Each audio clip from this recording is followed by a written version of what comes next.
আহ, আমি ৰাইজৰ দলে এলানি আন্দোলনৰ কাৰ্যসূচী গ্ৰহণ কৰিব খুজিছো।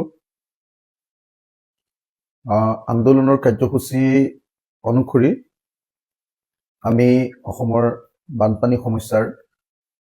যি বিশাল জলপ্ৰলয় হ'ল যোৱা 19 তাৰিখৰ দিনা, 19 জুলাইৰ পৰা হৈ থকা জলপ্ৰলয়ৰ ঘটনাৰ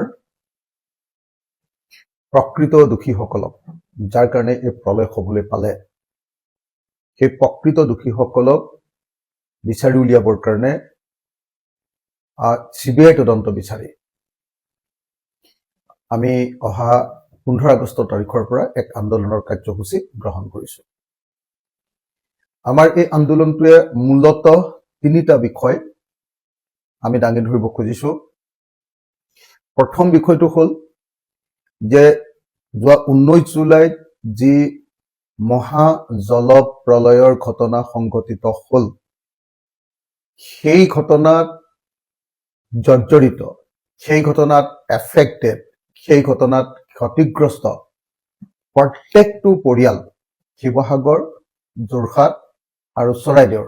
প্ৰত্যেকটো পৰিয়াল আৰু প্ৰত্যেকটো ব্যৱসায়িক প্ৰতিষ্ঠানৰ কাৰণে অসম চৰকাৰ আৰু ভাৰত চৰকাৰে 10 লাখ টকাকৈ ক্ষতিপূৰণ দিব লাগে। 10 লাখ টকাৰ ক্ষতিপূৰণ পৰিয়ালে প্ৰতি আৰু ব্যৱসায় প্ৰতিষ্ঠানে প্ৰতি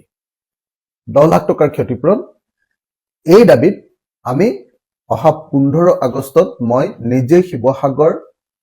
বিধানসভাৰ সমষ্টিৰ বিধায়ক হিচাপে শিৱসাগৰ আয়ুক্তৰ কাৰ্যালয়ৰ সন্মুখত অনশনত বহিবৰ কাৰণে সিদ্ধান্ত গ্ৰহণ কৰিছো।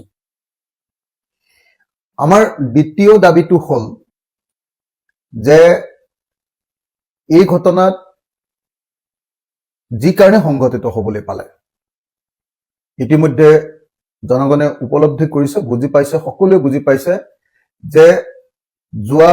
19 জুলাইৰ জলপ্ৰলয় প্ৰাকৃতিক ঘটনা নহয়, ই মানৱ সৃষ্ট এক ভয়ানক জলপ্ৰলয়, মেন-মেড ডিজাষ্টাৰ হয়। যিহেতু ইমান ডাঙৰ কেটাষ্ট্ৰফি এটা ঘটনা ঘটিলে আৰু তাৰ কাৰণ মূলতঃ জগৰীয়া নাগালেণ্ড পাহাৰত চলোৱা অবৈধ কয়লা খনন, নাগালেণ্ড পাহাৰ আৰু নাগালেণ্ড অসমৰ মাজত চলোৱা শিল খনন আৰু দিখৌ নদীৰ বুকু ভেদি চলোৱা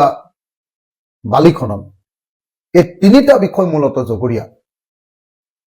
গতিকে আমি এই তিনিটা বিষয়ৰ ওপৰত CBI তদন্ত কৰি প্ৰকৃত দোষীসকলক শাস্তি প্ৰদান কৰিবৰ কাৰণে,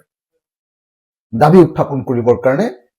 এই আন্দোলন আমি ঘোষণা কৰিছো। তৃতীয়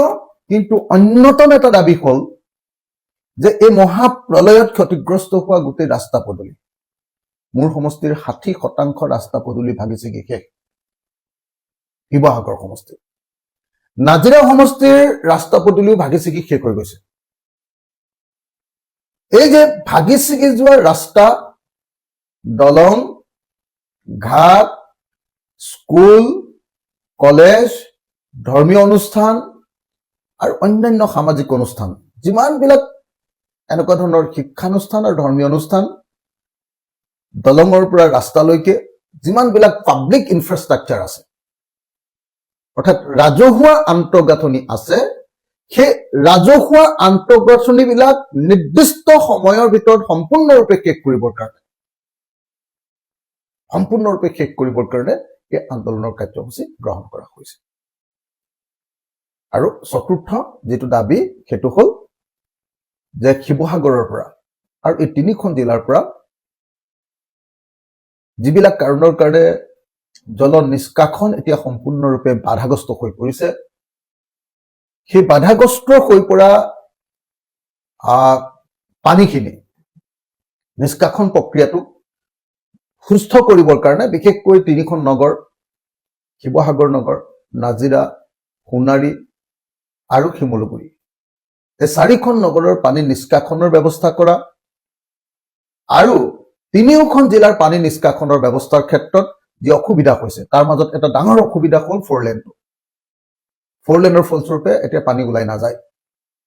গতিকে পানী নিষ্কাশনৰ ব্যৱস্থা সঠিক ৰূপত কৰিবৰ কাৰণে এই চাৰিটা দাবীৰ ভিত্তিত আমি অহা 15 আগষ্ট তাৰিখৰ পৰা আন্দোলনৰ কাৰ্যসূচী গ্ৰহণ কৰিছো